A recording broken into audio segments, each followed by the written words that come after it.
If you have young kids at home, then you know preschool, it's hard enough to get into. You have to start getting the kids on waiting lists early. Oh, it's a whole process, hard enough to pay for it, and it may be getting tougher. We sat down with the head of Arizona schools to find out why.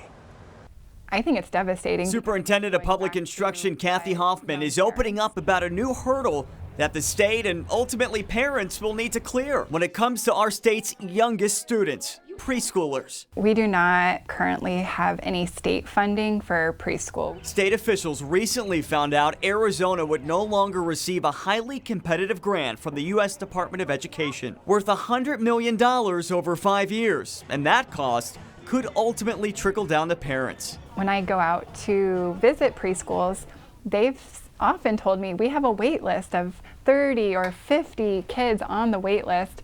And then I've also heard that some parents are paying more than they would for college tuition for preschool.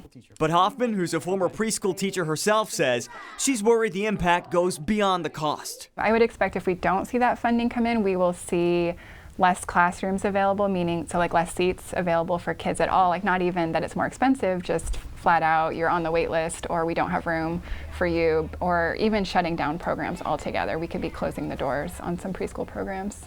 Arizona is already hurting when it comes to early childhood education. Hoffman says only 30% of students who are eligible actually attend preschool, and Arizona offers no across-the-board full-day kindergarten. So who pays the biggest price? Hoffman says ultimately it's our students. Even the social benefits of learning how to interact and play and problem solve with other kids, we know has lifelong benefits. There's just infinite research around the benefits of preschool.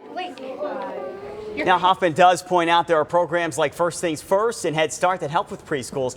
Hoffman is hoping the legislature can help make up that deficit from that lack of federal funding. But needless to say, losing that grant is a huge blow to us. Now, tomorrow, our conversation with Kathy Hoffman concludes. We talk about accountability and why some say Arizona needs more of it, especially when it comes to our charter schools. From those